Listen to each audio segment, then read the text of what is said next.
Hello everyone, welcome back to new video. কেমন আছো তোমরা সবাই? আশা করছি ভালো আছো, সাথে সুস্থ আছো। ভিউটা দেখে ভাবছো তো এটা কোন জায়গা, সবটাই তোমাদের সাথে শেয়ার করবো। ভিডিওটাকেও একদম স্কিপ করো না, দেখতে থাকো। তো সকাল সকাল আমি আর আমার ভাই রেডি হয়ে কিন্তু বেরিয়ে গেলাম। দাঁড়িয়ে আছি এখন টোটোর জন্য। এখন আমরা টোটো ধরে যাব খাগড়াবাড়িতে, আর ওখানে দাঁড়িয়ে আছে আমার সব ফ্রেন্ডরা। তো আমরা বেশ অনেক দিন ধরেই একটা প্ল্যান করেছিলাম যে 15ই আগস্ট অনেকেরই ছুটি থাকে, অফিস বন্ধ থাকে, তাই 15ই আগস্ট এবছর আমরা পাহাড়ে যাব। তো যেই কথা সেই কাজ, 14 তারিখ সকালেই কিন্তু বেরিয়ে গেলাম। 14 তারিখ আর 15 তারিখ দুদিনই আমরা পাহাড়ে থাকি। তো দেখতে দেখতে ফালাকাটা পেরিয়েও গেছি। যেহেতু সকালে বেরিয়েছি, রাস্তা একদম ফাঁকা, একদম পরিবেশটা শান্ত, কারণ এত সকালে তো সেরকম রাস্তায় ভিড় থাকে না। তারপরে আমরা এখন এসে দাঁড়িয়েছি মূর্তি ব্রিজের এখানে। অনেকক্ষণ একটানা এসেছি তো, তাই একটু দাঁড়িয়েছি।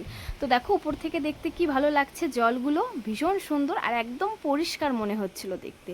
আর ওই যে দূরে পাহাড়টা দেখতে পাচ্ছ, ওই পাহাড়ই কিন্তু আমাদেরকে ডাকছে যে তাড়াতাড়ি যেন আমরা পাহাড়ের কাছে চলে যাই।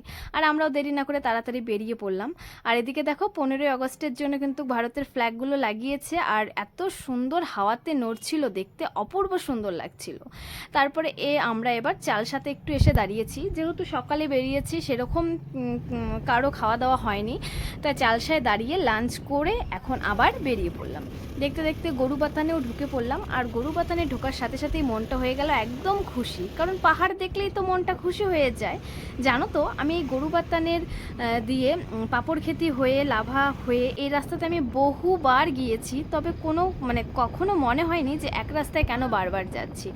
কারণ গরুবাথানটা তো পার হলেই পাহাড় শুরু, আর পাহাড় দেখলেই তো মনটা একদম খুশি হয়ে যায়। মনের যত দুঃখ কষ্ট রাগ সব তো পাহাড়ে গেলেই ভুলে যাই।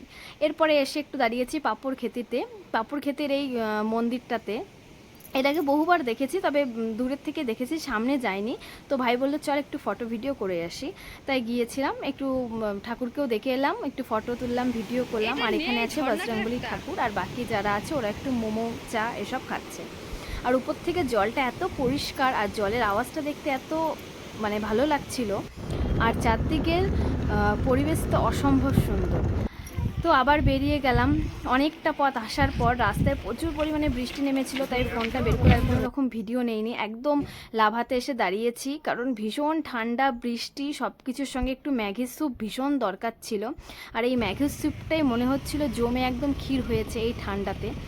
ওখানে কিছুক্ষণ ম্যাগি স্যুপটা খেয়ে রেস্ট করে এখন আবার আমরা বেরিয়ে গেছি। প্রত্যেকটা ভিউ পয়েন্ট এত সুন্দর, আর বৃষ্টি হওয়ার পরে এতটা ভালো লাগছিল দেখতে পাহাড়গুলো, যা মনে হচ্ছিল মেঘগুলো সব পাহাড়ের কাছে ছুটে ছুটে যাচ্ছে, এতটাই অপূর্ব সুন্দর সব দৃশ্য। তো আমরা কিন্তু যাচ্ছি হচ্ছে কালিম্পং দেলোতে। তো আমরা কিন্তু দেলোর রাস্তাতে ঢুকেই পড়েছি, লাভা হয়ে তারপরে কিন্তু দেলোতে ঢুকেই পড়েছি। তো দেলোটা আমার যাওয়া হয়নি, প্রথমবারই যাচ্ছি। তো ভালোই লাগছে দেখতে, বেশ সুন্দর, চারদিকে পাহাড়ে ঘেরা। দেলো, লাভা, ঋষভ এসব মানেই তো পাহাড়। তো আমাদের হোমস্টে বুক করা নেই, আমরা রাস্তায় খুঁজতে খুঁজতে দেখি কোন হোমস্টেটা পাবো, সেখানেই একদম স্টে করব। 15 তারিখের হোমস্টে আমাদের বুক আছে, তবে 14 তারিখেটা ছিল না। তো একটা হোমস্টেতে এসেছি, বুক করে নিয়েছি। তো এখন ফ্রেশ ফ্রেশ হয়ে রুমে এসে বসেছি। আর এই মিনুটা আমাকে দেখার পরেই আমার কাছে চলে এসেছিল। একটু আদর করাতেই ও আর আমার পিছু ছাড়ছিল না। যেহেতু আমি ভীষণ ভালোবাসি বিড়াল কুকুর, তো ওদেরকে দেখলেই আমার খালি চটকাতে ইচ্ছে করে। আর আমরা আজকে স্টে করব এই হোমস্টেটাতে। দেখো হোমস্টেটা অনেক বড় আর ভীষণই সুন্দর, কিন্তু ওদের সেদিন কোনো গেস্ট ছিল না। আমরা যে 8-10 জনের মতন গিয়েছিলাম, আমরাই শুধুমাত্র গেস্ট ছিলাম। তো আমাদের এখানে পার পার্সন নিয়েছিল 600 টাকা করে। যেহেতু আমরা লাঞ্চ করব না, শুধুমাত্র ডিনার আর সন্ধ্যার স্ন্যাক্স দিবে, আর সকালের ব্রেকফাস্টটা দিবে। হয়তো যারা লাঞ্চ করবে তাদের হয়তো 700 টাকার মতন নিবে।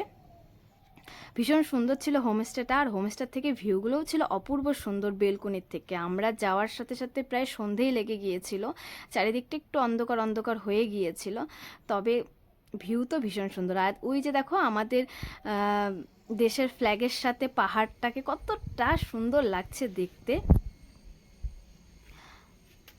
আমরা 15 তারিখের হোমস্টেটা বুক করেছিলাম, কিন্তু 14 তারিখেরটা করিনি, কারণ আমরা ভেবেছি দিলোটা ঘুরতে ঘুরতে যেখানে গিয়ে সন্ধে হবে সেখানেই হোমস্টে বুক করে থাকবো। তো অনেকটা যাওয়ার পরে সবার রীতিমতন খিদে পেয়ে গিয়েছিল, তো আমরা একটু ম্যাগি অর্ডার দিয়েছি। আর এখানে এসে দেখো ডাইনিং রুমটা কি সুন্দর করে সাজিয়ে রেখেছে, চারিদিকটা ভীষণ সুন্দর করে সাজানো। তারপরে ম্যাগি খেয়ে এখন একটু ঘুমিয়ে নিব, কারণ শরীর আর চলছে না। তারপরে এই যে দেখো সন্ধ্যায় স্ন্যাক্স দিয়ে গিয়েছে ভেজ পকোড়া, আর চিলি চিকেনটা দিয়েছে। চিলি চিকেনটা আমরা এক্সট্রাভাবে অর্ডার করেছি, আর সাথে ছিল চা।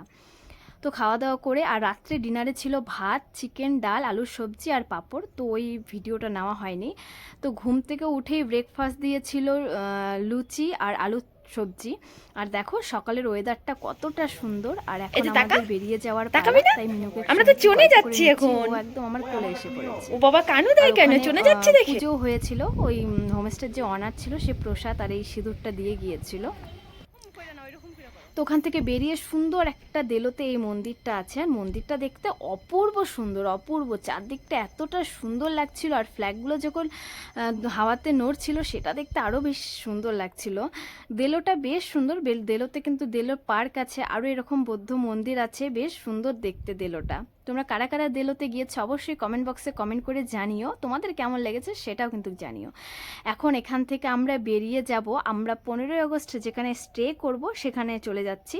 আমরা 15ই আগস্ট স্টে করেছিলাম ডুকা ভ্যালিতে, অসম্ভব সুন্দর একটা অফবিট জায়গা।